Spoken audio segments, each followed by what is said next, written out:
Saudara-saudara, pada suatu hari seorang lelaki mendatangi Nabi Shallallahu Alaihi Wasallam dari hadapan beliau. Ja'a rajulun ila Rasulillahi Shallallahu Alaihi wa alihi min baini yadaihi, dari hadapannya. Seorang laki-laki datang menemui Nabi di hadapannya dan bertanya, Mad-din, ya Rasulullah, mad-dinu, ya Rasulullah, apa agama itu? Qala, Nabi menjawab, husnul khuluq, akhlak yang baik. Lalu orang itu mendatangi Nabi min qibali yamine, kata dari sebelah kanan Nabi, menemui Nabi lagi sebelah kanannya. Mad-dinu, dan beliau menjawab yang sama, husnul khuluq, akhlak yang baik. Ia datang lagi min qibali shimale, dari sebelah kiri Rasulullah. Mad-dinu, apa agama itu? Dan beliau menjawab, husnul khuluq. Lalu orang itu mendatangi lagi Nabi dari belakang beliau, min warai, dan bertanya kepada beliau, apa agama itu? Rasulullah kemudian menengok orang itu dan memandangnya dengan tajam. Amma tafqah, belum juga engkau mengerti agama itu akhlak yang baik. Huwa alla yaghdab, misalnya hendaklah seorang yang beragama itu sanggup mengendalikan amarahnya, kata Nabi. Nah, saya mulai dengan hadis itu tentang dalil-dalil atau alasan-alasan mengapa kita harus mendahulukan akhlak ketimbang fikih. Karena menurut Rasulullah Shallallahu Alaihi Wasallam, kalau agama itu disimpulkan dengan satu kata, maka agama itu adalah akhlak. Kalau agama itu disimpulkan dengan dua kata, Nabi menyebutnya memang dengan dua kata, agama itu adalah husnul khuluq, berakhlak yang baik. Jadi dalam pandangan Rasulullah Shallallahu Alaihi Wasallam, ukuran keberagamaan seseorang itu adalah akhlaknya. Makin tinggi akhlaknya, makin bagus agamanya. Makin rendah akhlaknya, makin rendah juga agamanya. Dan kalau orang tidak berakhlak baik, dia sebetulnya tidak beragama sama sekali, menurut Rasulullah Shallallahu Alaihi Wasallam. Karena beliau datang membawa sebuah agama yang tujuannya ialah menyempurnakan akhlak. Innama bu'ithtu liutammima makarimal akhlak. Aku diutus, aku dibangkitkan, aku diangkat sebagai nabi hanya untuk menjalankan satu tugas saja, yaitu menyempurnakan akhlak. Semua pewaris para nabi sampai sekarang harusnya mewarisi misi nabi itu, yaitu dia datang untuk mengajarkan akhlak. Sampai nabi itu menengok orang itu dengan pandangan yang tajam, iltafata alaih. Dalam bahasa Arab, iltafata itu artinya menengok dengan penuh perhatian. Jadi ketika orang itu menanyai Nabi dari depan, dari kiri, dari kanan, sampai kemudian dari belakang, dan tanyanya tetap sama, Madinu, dan Nabi selalu menjawabnya sama juga, husnul khuluq, agama itu akhlak yang baik. Dan orang itu tetap tanya dari belakang Nabi. Rasulullah Shallallahu Alaihi Wasallam iltafata ilaih, belum menengok kepada orang itu dengan penuh perhatian, memandang orang itu dengan tajam. Amma tafqah, apa engkau belum paham juga? Ad-dinu husnul khuluq, agama itu adalah akhlak yang baik. Engkau belum paham juga? Ucapan Rasulullah itu mengingatkan saya sekarang ini. Saya sampaikan gagasan ini, dahulukan akhlak di atas fikih. Ketika rombongan dari Majelis Ulama Indonesia berkunjung ke Mutahari, dan mereka meminta sedikit nasihat dari saya, sedikit pengajian katanya dari saya. Saya sampaikan itu tentang dahulukan akhlak di atas fikih. Tapi salah seorang di antara yang hadir memprotes saya. Menurut dia, kita harus mendahulukan fikih di atas akhlak. Sampai saya hampir berkata kepada dia, mengikuti Nabi SAW, amma tafqah, apa belum ngerti juga kamu ini? Ad-dinu husnul khuluq, agama itu akhlak yang baik. Lalu dia mengemukakan keterangan, kalau orang itu berakhlak buruk, dia tidak akan menjadi kafir. Tapi kalau fikihnya salah, dia menjadi kafir. Itu alasannya katanya. Karena itu harus didahulukan fikih ketimbang akhlak. Kalau akhlak kita jelek, kita tidak akan jadi kafir. Tapi kalau fikih kita salah, kita kafir. Saya pandang orang itu mengikuti sunnah Nabi. Saya bilang, amma tafqah, kau belum paham juga. Saya bilang, setan mana itu yang mengajarkan kepada Bapak bahwa kalau fikih kita salah, kita kafir. Padahal salah atau betulnya fikih bergantung kepada mazhab yang kita ikuti. Menurut mazhab ini salah.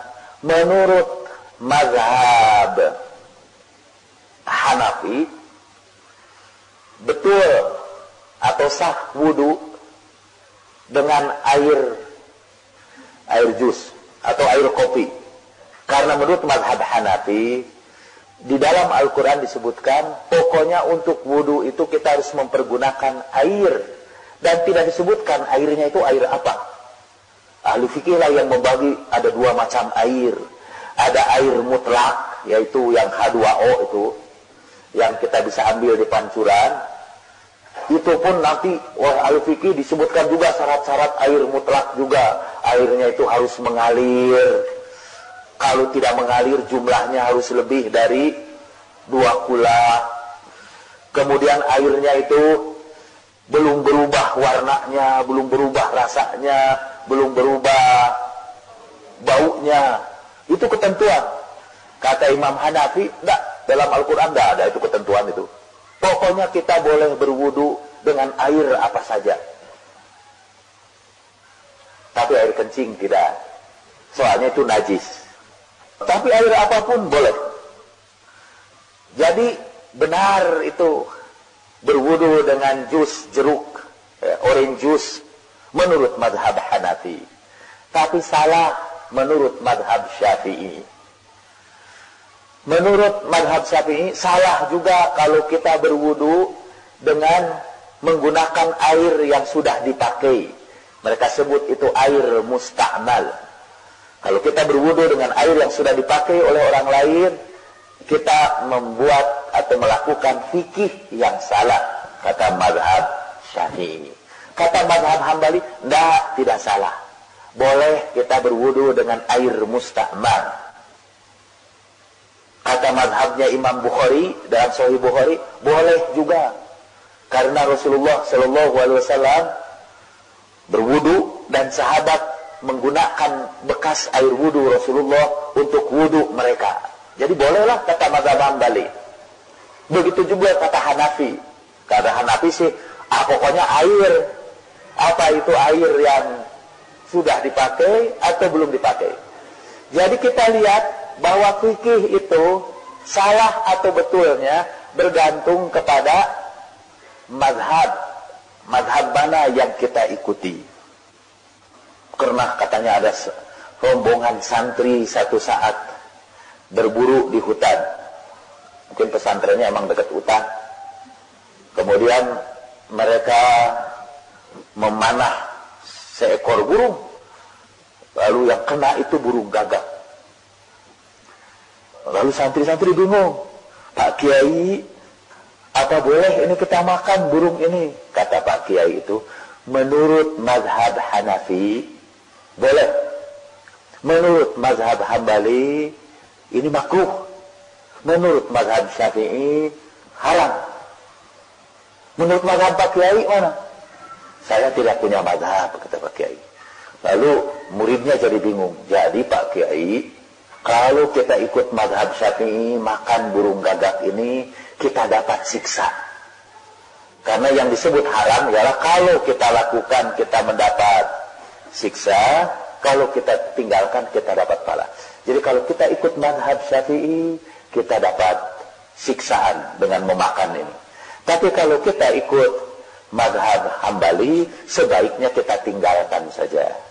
Kalau tidak dimakan, kita dapat pahala.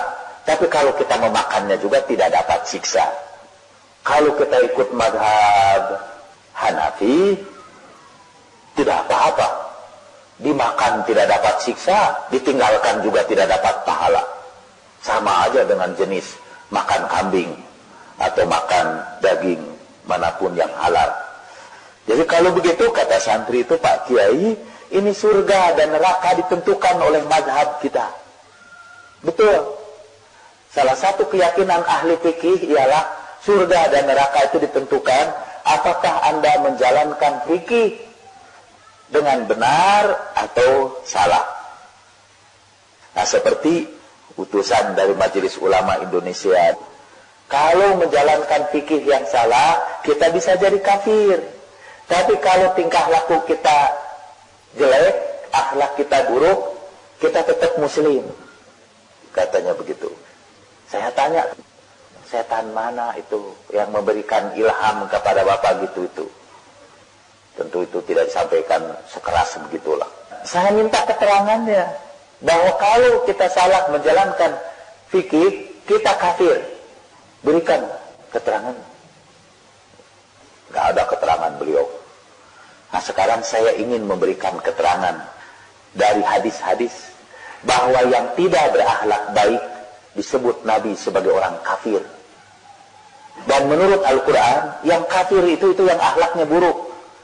Kalau menurut kita, kafir itu adalah orang yang bukan muslimin. Bukan Islam, itu kita sebut kafir, kan? Al-kafiruna hum ghairul muslimin. Itu definisi kita. Orang kafir adalah orang yang bukan Islam. Gak ada itu dalam Al-Quran bahwa bukan Islam itu adalah kafir. Di dalam Al-Quran itu yang disebut kafir itu ukurannya adalah akhlak. Ayat yang pertama kali bicara tentang kafir di dalam Al-Quran adalah surat Al-Baqarah. Itu ada keterangan tentang apa yang disebut orang kafir itu. Innal ladzina kafaru sawa'un 'alaihim a'anzartahum am lam tunzirhum la yu'minun. Yang disebut orang-orang kafir itu ialah orang-orang yang sama saja mereka itu. Kamu beri dia nasihat atau tidak kamu beri dia nasihat, dia tetap tidak percaya. Itu sudah berulang kali disebutkan ad-dinu husnul khuluq. Agama itu akhlak yang baik. Udah diberitahu di depan, di kiri, di kanan, sampai di belakang, masih tanya juga apa itu akhlak itu. Dan Rasulullah Shallallahu Alaihi Wasallam menjawab tadi itu, amma tafqah, apa engkau belum paham juga? Nah, menurut Al-Quran itu ciri orang kafir. Di dalam hadis-hadis Rasulullah tidak menyebut orang itu kafir, tapi beliau menyebutnya la yu'minu, orang yang tidak beriman. La yu'minu itu yang tidak beriman itu sama dengan kafir. Karena waktu itu Rasulullah membagi kaum muslimin itu kepada dua bagian, kepada yang yu'min, kepada yang beriman, dan kepada yang tidak beriman. Apa ada orang Islam yang tidak beriman? Ada. Dalam Al-Quran disebutkan. Surat Hujurat ayat ke-14. Qalatil a'rabu amanna qul lam tu'minu walakin qulu aslamna walamma yadkhulil imanu fi qulubikum. Berkata orang-orang Arab itu, kami sudah beriman. Katakanlah, kamu belum beriman. Tapi katakanlah, kami sudah Islam. Karena iman belum masuk ke dalam hatimu. Nah, jadi karena itu Rasulullah Sallallahu Alaihi Wasallam di dalam hadis sering menyebutkan kalimat pertamanya itu la yu'minu. Belum beriman kamu. Kepada orang Islam lagi itu. Belum beriman. Artinya masih kafir itu. kamu itu masih kafir, kata Rasulullah. Apa kalimat selanjutnya? La yu'minu ahadukum, belum beriman kamu itu. Malla ya'manu jaruhu bawa'iqahu, kalau tetangganya belum aman dari gangguan dirinya. Jadi belum beriman kalau ada orang masih suka ganggu tetangganya. Tidak dikatakan beriman itu. Walaupun dia sholat tarawih setiap malam di bulan Ramadan, tapi suara speaker dari masjidnya itu mengganggu tetangga di sekitarnya, itu belum dikatakan beriman. Belum dikatakan beriman juga itu.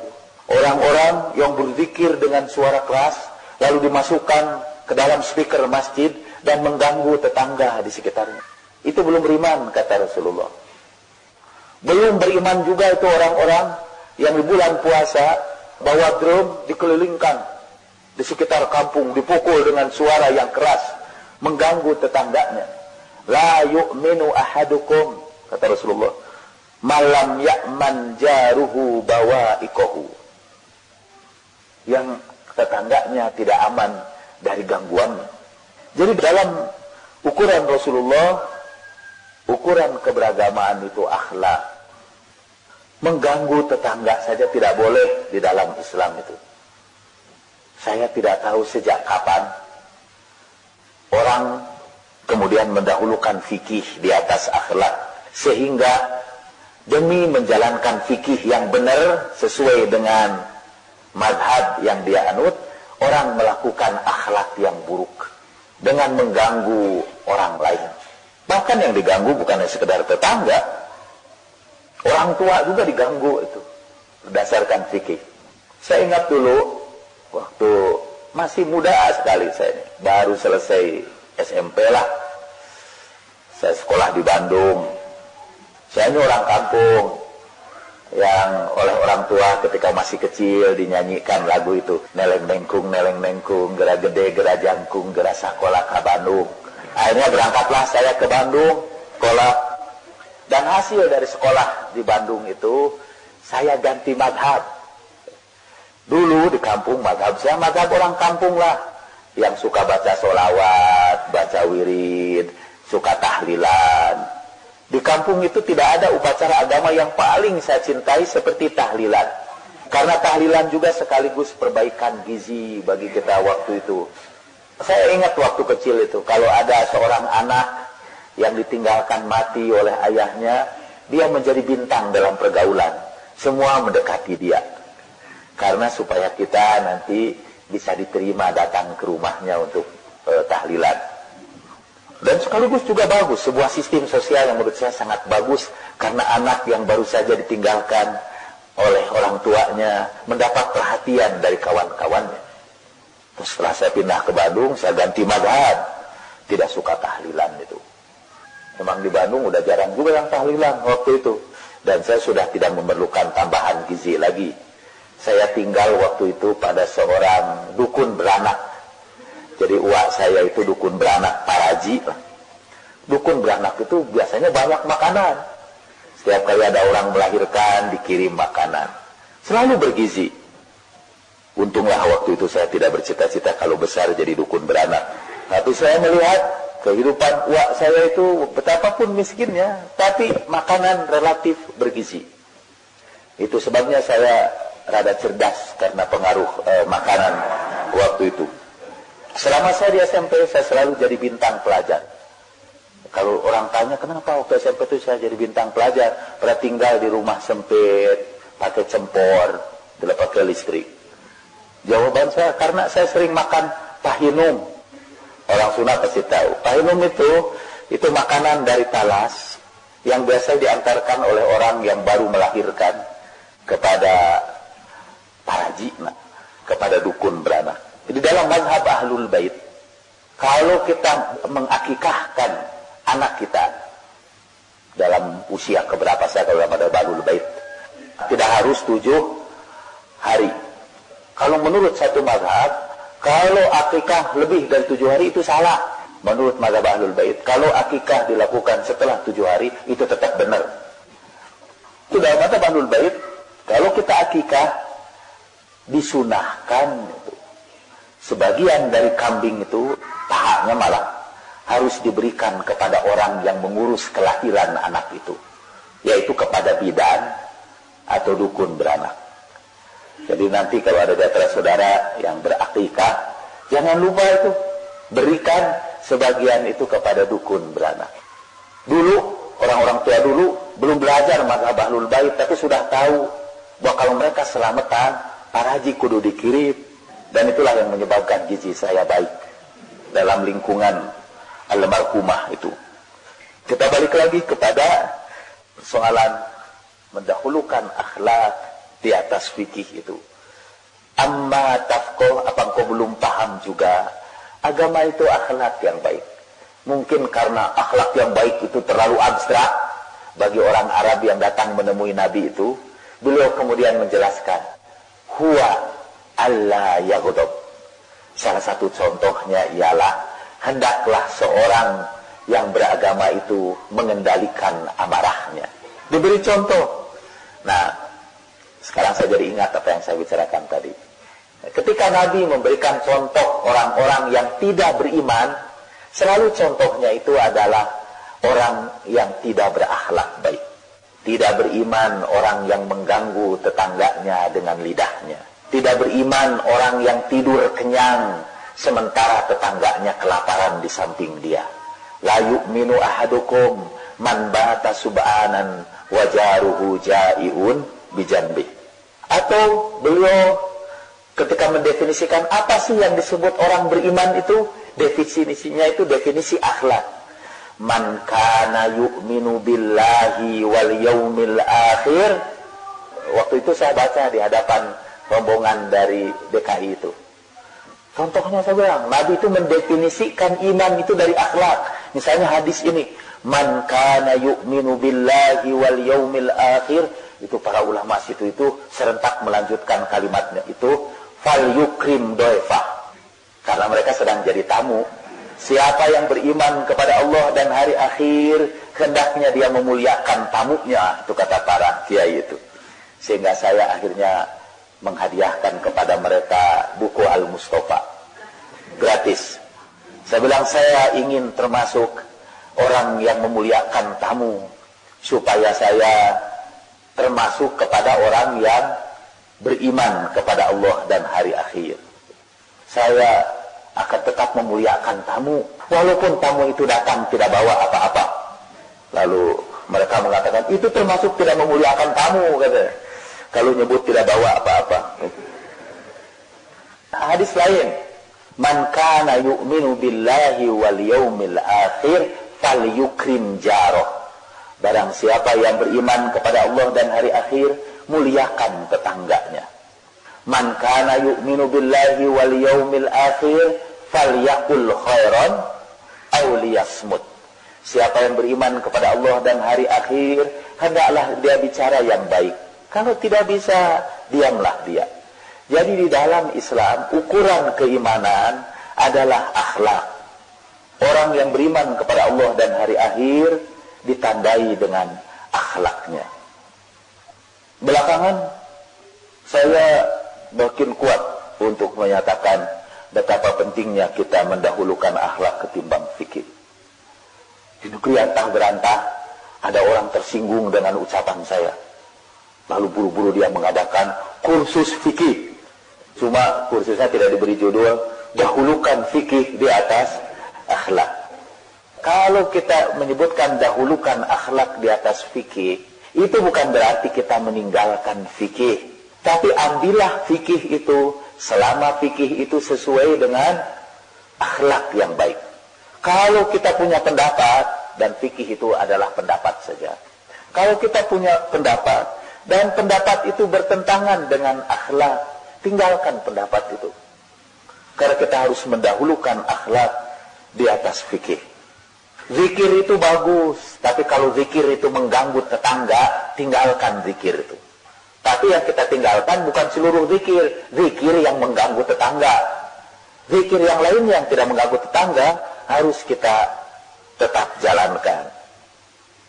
Sholat juga, kalau sholat itu mengganggu orang lain di sekitar kita, tinggalkan sholat itu. Tapi sholat yang mengganggu.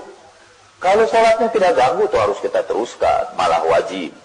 Itu yang kita maksud, dahulukan akhlak di atas fikih. Rasulullah Shallallahu Alaihi Wasallam itu bersabda, "Aqrabukum minni manzilatan yaumal qiyamah ahasinukum akhlaqa." Yang paling dekat di antara kamu dengan aku nanti pada hari kiamat adalah orang di antara kamu yang paling baik akhlaknya. Salah satu ukuran kebaikan akhlak ialah bagus memperlakukan keluarganya. Kalau dia suami, dia bagus memperlakukan istrinya. Kalau dia istri, dia bagus berkhidmat kepada suaminya. Kalau dia anak, dia berbuat baik kepada kedua orang tuanya. Kalau dia orang tua, dia juga berbuat baik kepada anaknya. Banyak sekali hadis yang menunjukkan bahwa yang membawa orang ke surga adalah akhlak. Masuk ke surga dengan akhlak itu tidak bergantung mazhab itu.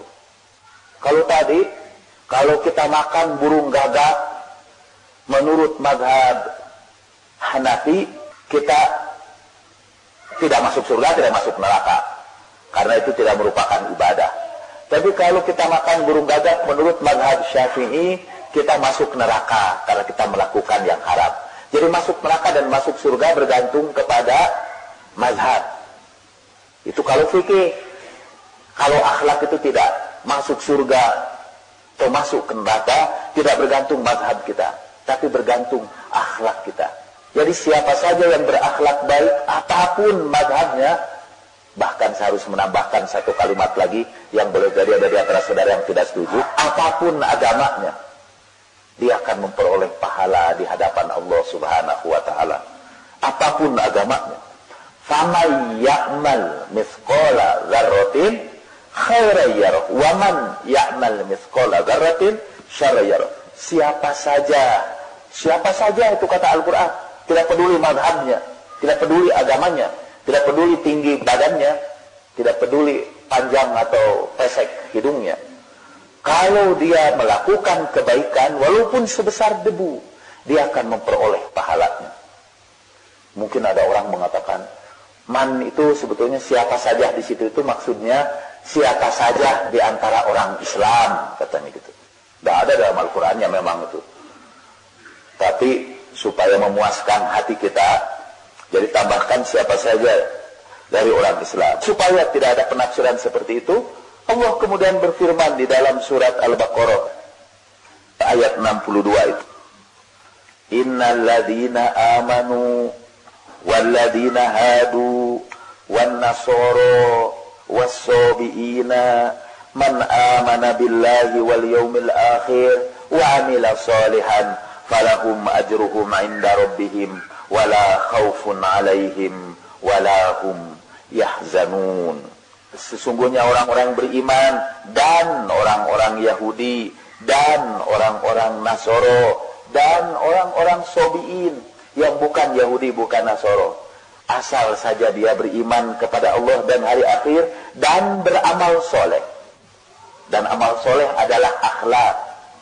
Maka bagi mereka pahala mereka di sisi Tuhan mereka. Mereka tidak akan takut tidak akan menimpa mereka dan tidaklah mereka menderita. Jadi di sini disebutkan bahwa orang beriman, orang Yahudi, orang Nasara kalau berakhlak baik, beriman kepada Allah dan hari akhir, tidak harus disebutkan di situ beriman kepada Rasulullah, tidak. Asal beriman kepada Allah dan hari akhir dan beramal saleh, dia akan memperoleh pahala di sisi Tuhan mereka. Falahum ajruhum inda rabbihim. Bukan itu saja, ayat itu disusul dengan kata yang sangat indah. La khaufun alaihim walahum yahzanun. Tidak ada rasa takut bagi mereka dan tidak juga mereka menderita. Sekarang kita melihat umat Islam sekarang ini. Karena paradigma fikih itulah. Karena paradigma mendahulukan fikih di atas akhlak, maka kita menyaksikan akhlak orang-orang Islam yang tidak membahagiakan hati kita. Kalau di sini ada orang Lampung atau pernah ke Lampung, di Lampung itu ada satu daerah perkampungan orang Hindu Bali. Nah, kampungnya biasanya pakai nama Agung karena dulu mereka transmigrasi ke situ setelah Gunung Agung meletus. Tidak jauh dari kampung Bali itu ada perkampungan orang Islam, transmigran Islam. Di kampung orang Bali itu yang beragama Hindu aman betul. Sampai jam 12 rumahnya tidak pernah dikunci. Aman. Baru mulai tidak aman setelah memasuki daerah Islam. Baru sering ada pencurian, sering ada penipuan, kadang-kadang pembunuhan. Di daerah Balinya yang beragama Hindu aman. Sehingga saya pikir janganlah mengajak orang Hindu masuk Islam, nanti akhlaknya jadi buruk. Saya ini orang Sunda, buktinya saya orang Sunda, pernah ikut acara membahas budaya Sunda.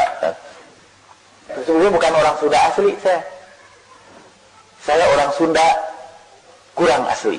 Yang betul asli adalah orang Sunda yang tinggal di daerah perkampungan Baduy di Kanekes misalnya di Banten. Orang Baduy itu dibagi dua, ada Baduy jero, ada Baduy luar. Baduy dalam dan Baduy luar.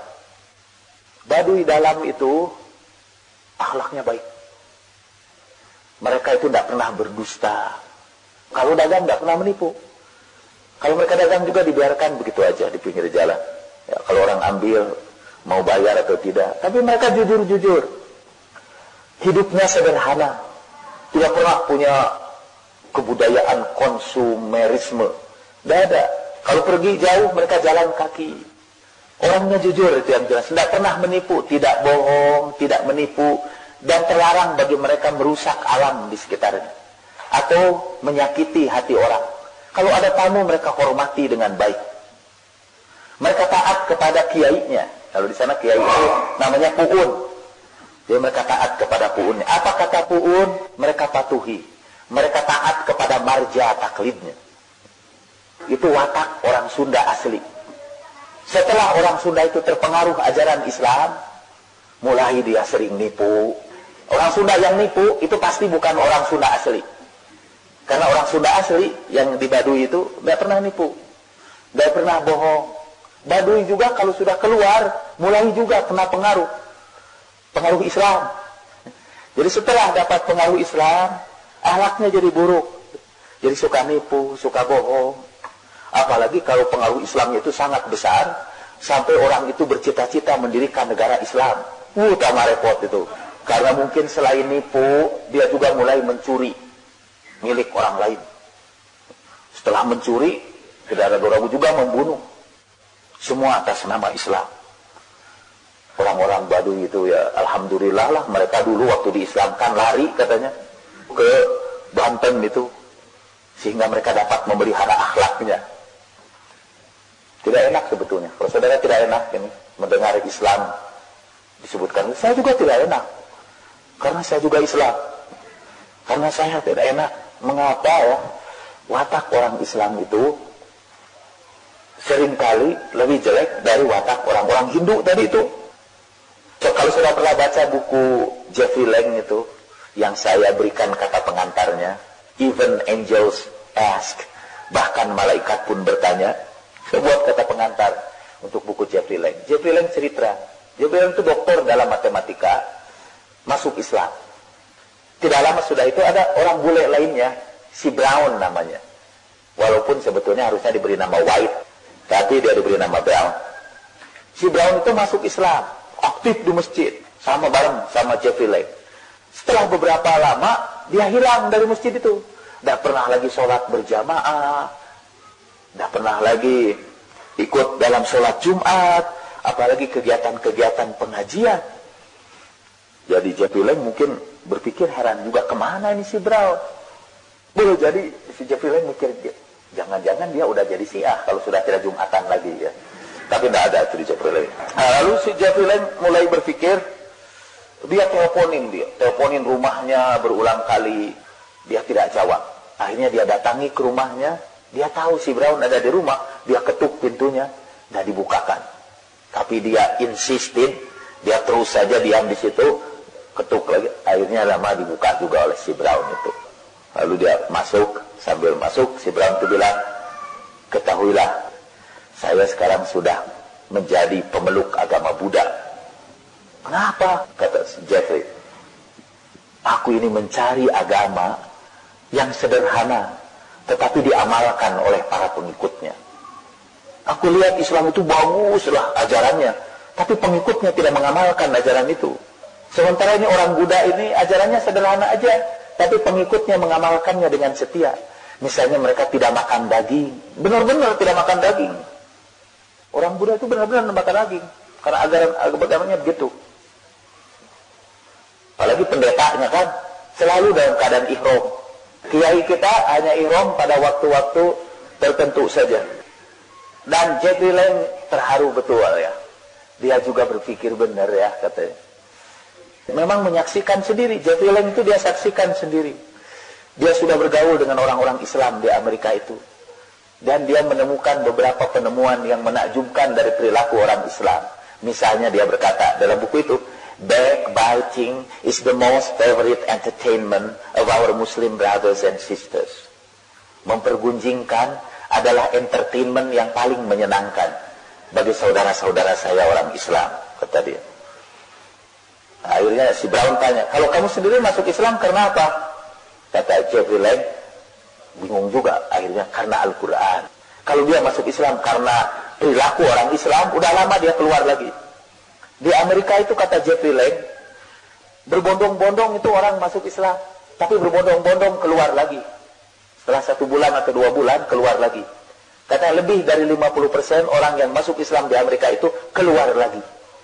Karena kecewa dengan akhlak orang Islam.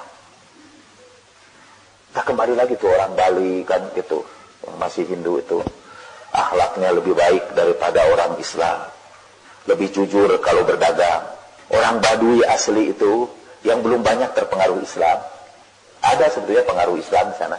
Untungnya pengaruh yang baik aja.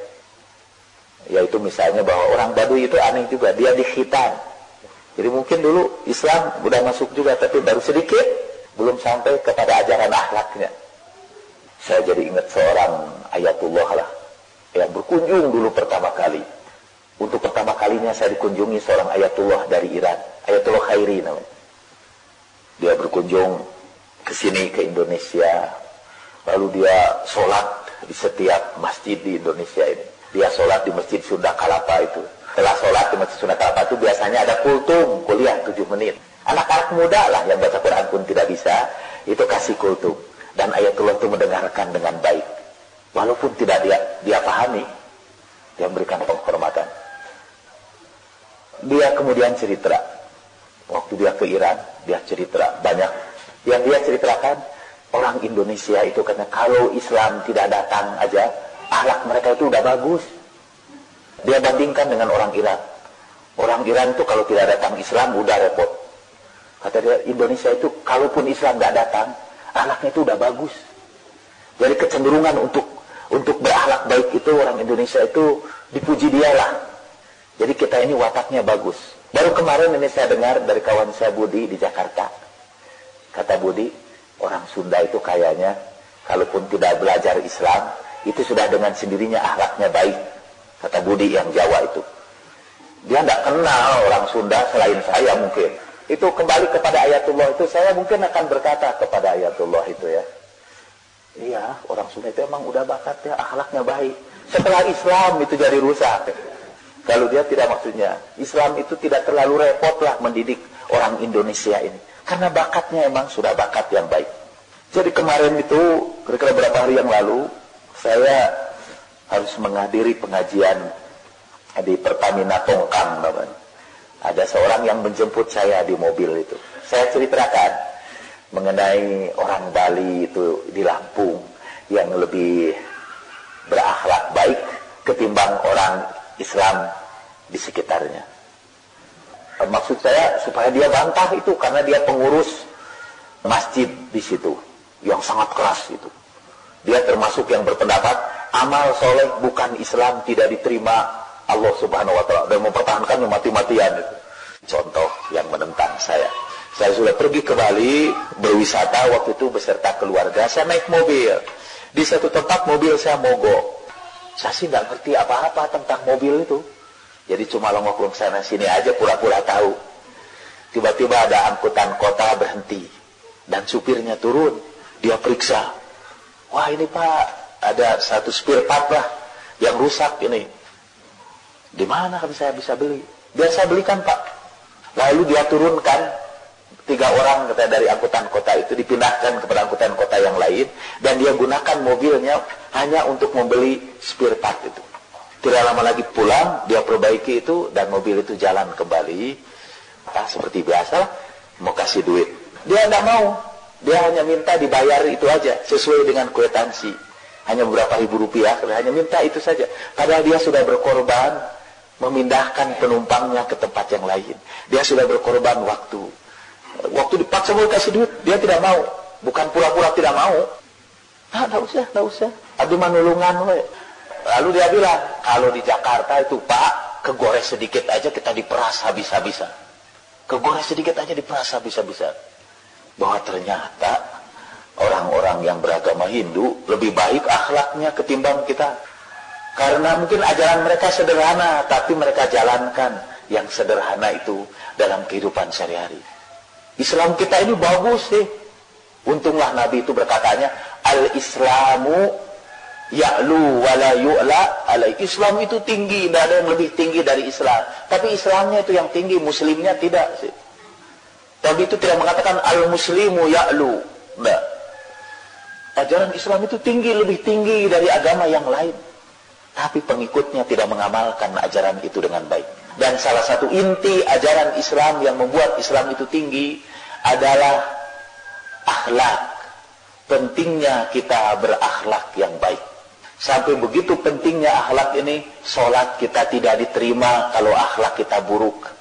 Inna sholata tanha anil fahsai wal munkar. Malam tanhahu sholatuhu anil fahsyai wal munkar lam yazidad minallahi illa bu'da. Kalau sholatnya tidak mencegah dia dari kekejian dan kemungkaran, sholatnya hanya akan menjauhkan dia dari Allah saja. Puasa juga dimaksudkan supaya orang itu takwa, dan takwa itu cirinya adalah akhlak yang baik. Orang-orang takwa, kata Al-Quran, adalah orang-orang yang menginfakkan hartanya di dalam senang dan susah, yang menahan amarahnya, yang memaafkan kesalahan orang lain. Dan Allah senang kepada orang-orang yang berbuat baik, yang apabila mereka berbuat salah, cepat-cepat meminta maaf dan ingat kepada Allah. Siapa lagi akan dapat mengampuni dosa selain Allah Subhanahu wa Ta'ala? Itu ayat Al-Quran tentang ciri orang yang takwa. Dan puasa pun itu hanya diwajibkan bagi orang yang takwa. Kutiba alaikumusiyam kama kutiba alal ladzina min qablikum la'allakum tattaqun. Haji juga itu hanya sah kalau haji itu dijalankan dengan akhlak yang baik. Faman farada fihinnal hajja fala rafatha wala fusuqa wala jidala fil hajj. Barang siapa yang menjalankan kewajiban haji, hendaklah dia tidak berkata kotor, tidak mengucapkan kata-kata yang menyakitkan hati orang lain, dan tidak bertengkar selama haji itu. Itu semua akhlak. Saya ingin mengulangi lagi sabda Nabi itu. Amma taqwa, belum ngerti juga kalian ini. Agama adalah husnul khuluq. Agama itu akhlak yang baik. Salah satu contohnya ialah hendaknya kamu bisa mengendalikan amarah kamu, kata Nabi. Kita sudah melengkapi dalil-dalil ini. Kita sudah sebutkan dalil dari Al-Quran tentang pentingnya akhlak yang baik. Sambil mengingatkan saudara-saudara, apa dalilnya dari Al-Quran bahwa kita harus mendahulukan akhlak? Pertama, seluruh ayat Al-Quran mengajarkan akhlak kepada kita. Sampai kitab tarikh pun, atau tarikh yang diceritakan dalam Al-Quran, tujuannya adalah mengajarkan akhlak. Dan yang kedua, kalaupun Al-Quran mengajarkan fikih, maka fikih itu harus disusul dengan akhlak yang baik. Al-Quran tidak pernah menjelaskan fikih sholat, Tapi Al-Quran hanya menjelaskan orang yang sholat itu adalah orang yang mencegah dirinya dari perbuatan keji dan munkar dengan akhlak. Puasa juga harus berujung dengan akhlak yang baik. Dan haji juga harus dijalankan dengan akhlak yang baik. Kemudian dari hadis-hadis Nabi kita menemukan bahwa kehadiran Nabi di dunia ini adalah untuk menyempurnakan akhlak, bukan untuk mengajarkan fikih. Yang kedua, Nabi juga menilai keberagamaan seorang itu dari akhlak. Ad-dinu husnul khuluq. Agama itu adalah akhlak yang baik. Nabi juga mengukur keimanan seseorang dari akhlaknya. Dan yang akan menyelamatkan manusia pada hari kiamat adalah akhlaknya. Silakan kalau ada pertanyaan. Setiap orang beriman Yahudi Nasara akan memperoleh pahala di sisi Allah. Jika demikian, kenapa kita harus memilih Islam? Karena Islam agama yang paling baik. Itu aja. Kalau saudara misalnya diberikan kepada saudara baju beberapa biji baju itu, lalu saya katakan semua baju itu sama. Tapi kenapa saudara milih baju itu? Karena baju ini paling baik dan paling bersih lagi baju ini. Yang lain itu bajunya udah banyak dikotori, ada pencemaran. Kalau ini relatif paling bersih, walaupun sudah tercemari juga, tapi relatif paling bersih. Saya memilih Islam karena Islam adalah agama yang paling baik. Karena Islam adalah agama yang pencipta agamanya sendiri berkata, Al-yawma akmaltu lakum dinakum. Pada hari ini aku sempurnakan agamamu. Dari ayat tadi, apakah keistimewaan orang Islam dengan orang-orang lainnya? Keistimewaan orang Islam ialah memilih agama terbaik dibandingkan dengan yang lainnya. Emang salah satu keberatan orang, kalau orang Kristen, Yahudi, Sobiin semua akan dapat pahala, mereka keberatan. Kalau begitu, apa bedanya sih kita masuk Islam atau tidak? Jelas ada bedanya. Kita punya agama yang terbaik, jelas ada keistimewaannya sebagai pengikut Rasulullah Shallallahu Alaihi Wasallam. Jadi bukan berarti bahwa kita setelah ini udah pindah-pindah agama aja, karena sama saja. Ustadz, apakah bunga bank non syariah itu termasuk riba? Tidak. Baca buku saya, Jauddin Rahmat menjawab masalah kontemporer. Apakah ukuran Yahudi dan Nasara disebut beriman kepada Allah? Mereka beriman kepada Allah. Mereka percaya adanya Tuhan. Walaupun mungkin tidak disebut Allah, disebut dengan nama yang lain. Karena Al-Quran sendiri berkata, Qul yad'ullaha awid'ur rahmana ayyama tad'u falahul asma'ul husna. Panggillah Allah itu dengan nama Allah, nama Ar-Rahman, atau nama apa saja. Allah itu punya nama-nama yang baik. Kalau di dalam perjanjian lama sih, orang Yahudi itu di antara 10 perintah Tuhan. Dan ketahuilah bahwa Allah kamu adalah Allah yang Esa. Tidak boleh kamu memperserikatkan dia. Itu 10 commandment yang pertama. Bahwa ilah kamu adalah ilah yang satu. Itu dalam berbagai terjemahan seperti itu. Ada juga yang terjemahkannya dengan kata Allah. Orang Kristen juga di Indonesia menyebut Tuhan dengan kata Allah juga. Bagaimana dengan ayat bahwa perbuatan orang kafir itu ibarat fata morgana yang tidak bernilai.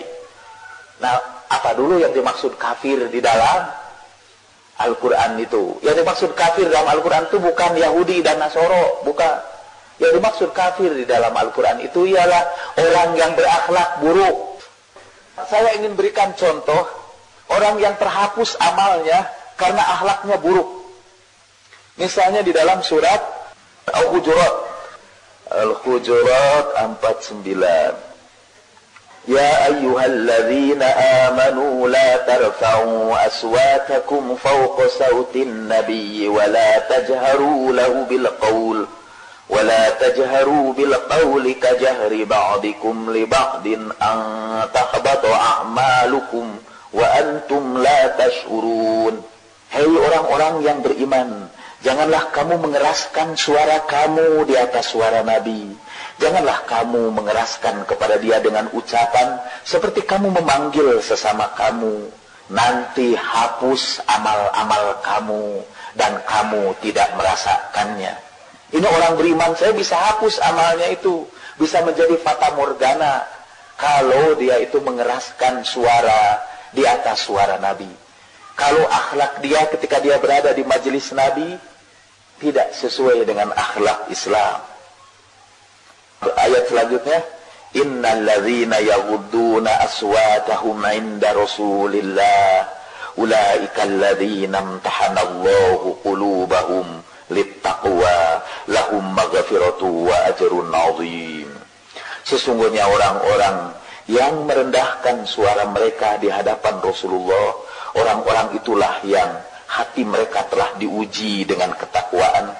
Bagi mereka ampunan Allah dan pahala yang besar. Ayat selanjutnya, orang-orang yang menyeru engkau dari balik hijab itu, dari balik kamar itu, kebanyakan mereka tidak berfikir. Dan itu orang-orang Islam. Orang Islam pun bisa hapus amalnya kalau berakhlak buruk. Banyak hadis, kalau orang itu ria, amalnya hapus semua. Fawailul lil musallin alladzina hum yura'un. Kalau orang dengki, dengkinya itu akan memakan seluruh amal solehnya. Al-hasadu ya'kulul hasanat kama ta'kulun narul hataba, kata Rasulullah. Kedengkian itu akan menghapuskan seluruh kebaikan sebagaimana api memakan habis kayu bakar. Dengki segala macam itu bisa menghapuskan amal. Apa dalilnya dalam mazhab Syiah bahwa sholat Jumat tidak wajib? Syiah yang mana dulu? Syiah saya wajib. Kalau saya Syiah. Atau kalau Syiah itu saya. Wajib itu sholat Jumat itu.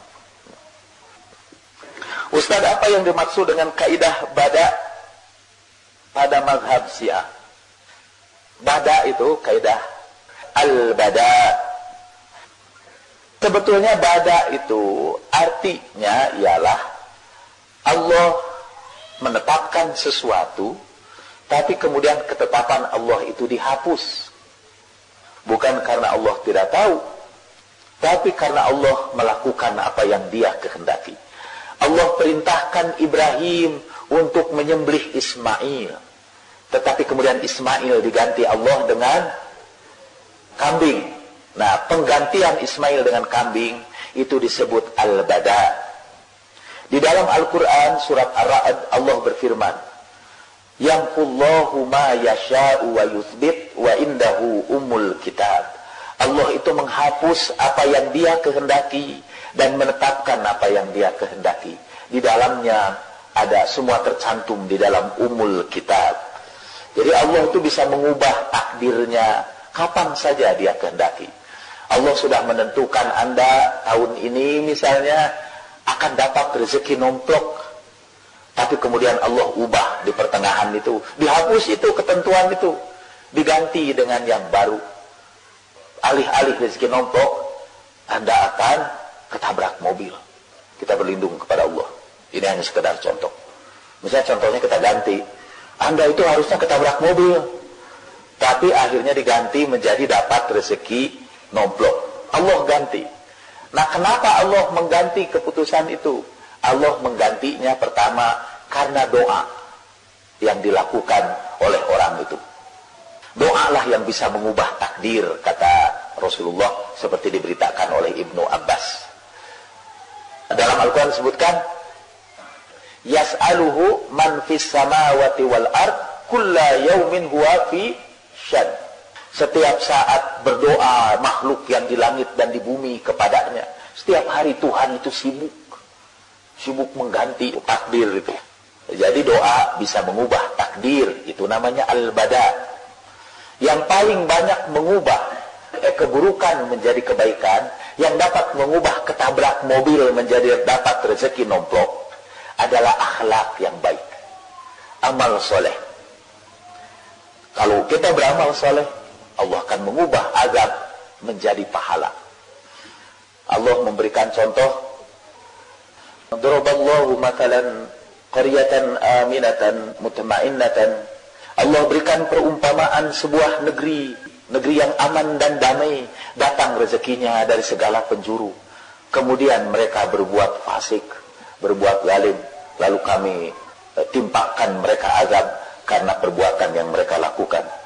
Atau law anna ahlal qura amanu wattaqau lafatahna alaihim barakatin minas sama'i wal ard walakin kazzabu fa akhadnahum bima kanu yaksibun. Sekiranya satu penduduk negeri beriman dan bertakwa, kami bukakan pintu keberkahan dari langit dan dari bumi, tapi mereka mendustakan kami, dan karena itu kami siksa mereka.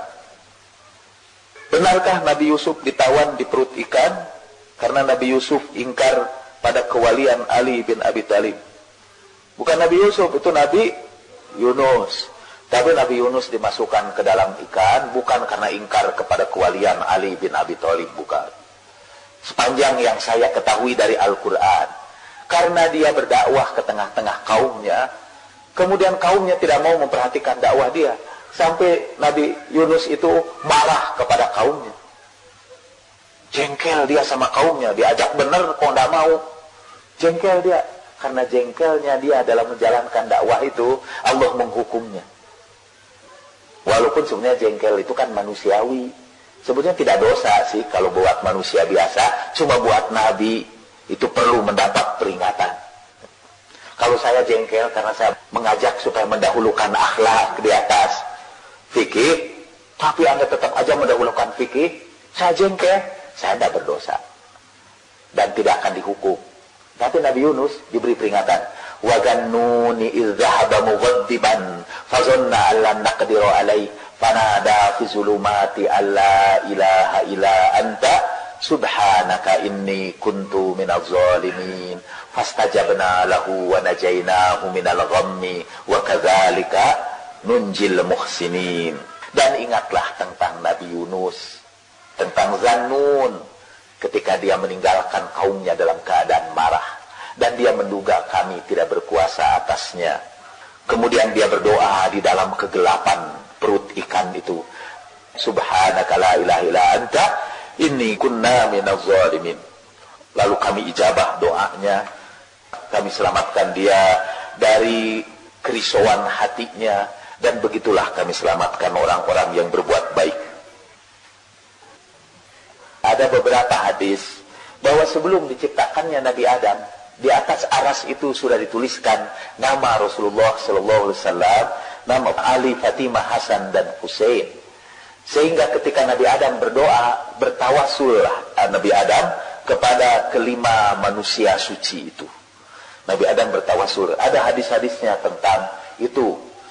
Ada juga tafsir yang mengatakan wa 'allama Adamal asma'a kullaha.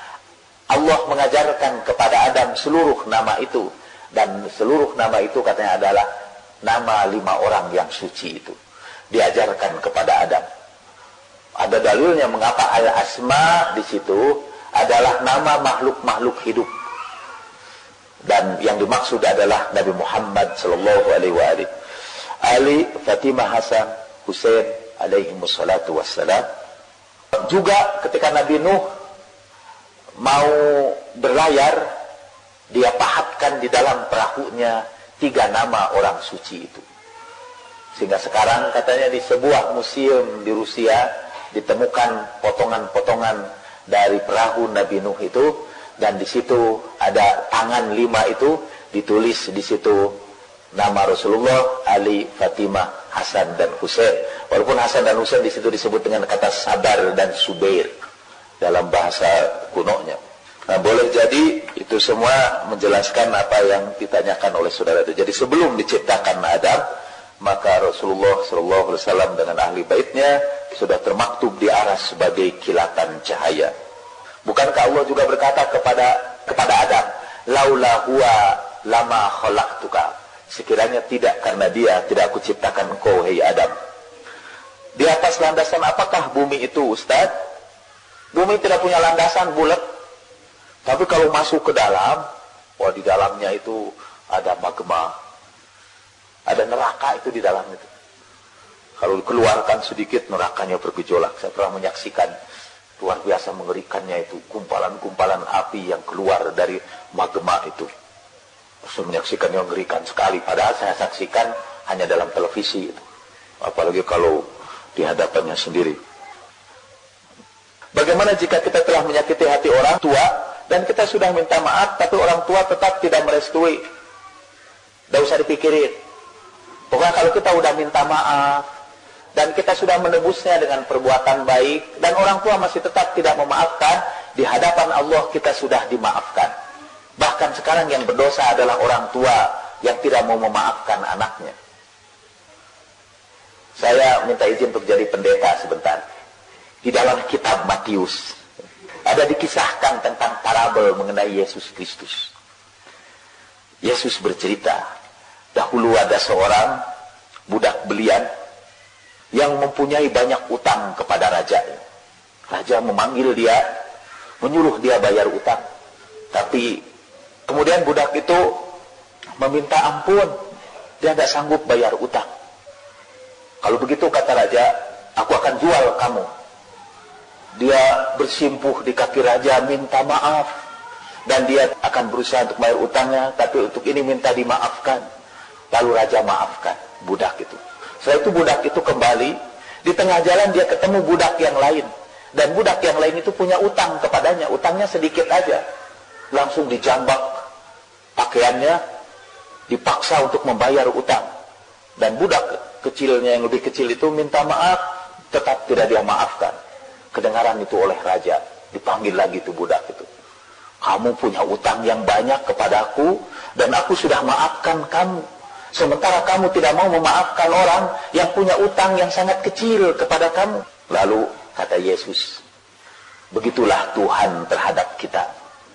Tuhan banyak memaafkan dosa-dosa besar yang kita lakukan. Kenapa kita tidak memaafkan dosa orang lain? Mungkin si anak itu bisa berbuat satu kesalahan saja, lalu dia tidak mau maafkan. Padahal ke hadapan Allah kita berbuat banyak kesalahan dan Allah maafkan kesalahan kita. Saya kutip itu Matius itu satu saat di satu tempat di Jakarta. Sampai, Ustaz, bukankah agama Injil itu sudah mengalami perubahan? Yang ini yang belum berubah, saya bilang. Saya mohon kejelasan Ustaz. Bila Nasrani berakhlak baik, akankah dia masuk surga? Yang jelas orang Kristen yang berakhlak baik akan masuk surga. Itu pasti. Bukankah laiku hafidin? Ya, tidak ada paksaan dalam agama. Makanya, tidak dipaksa orang masuk Kristen, masuk Islam. Apabila saya berbuat dosa, saya selalu menyangkal. Dan saya merasa bahwa bukan diri saya yang melakukan dosa. Tapi setan yang menguasai dalam diri saya. Apakah boleh menjustifikasi semacam itu? Tidak boleh. Anda harus belajar bertanggung jawab. Siapa berbuat, siapa yang bertanggung jawab. Dan tidak boleh menyalahkan setan. Apalagi yang menyalahkan Tuhan. Ada juga dia yang berbuat salah, Tuhan yang disalahkan. Seperti dahulu, katanya di zaman para ulama dulu, Imam Hasan Al-Basri, kalau saya tidak salah, ada seorang pemuda yang tidak mau salat, minum minuman keras. Lalu ketika ditanya, kenapa kamu? Ini sudah takdir Tuhan.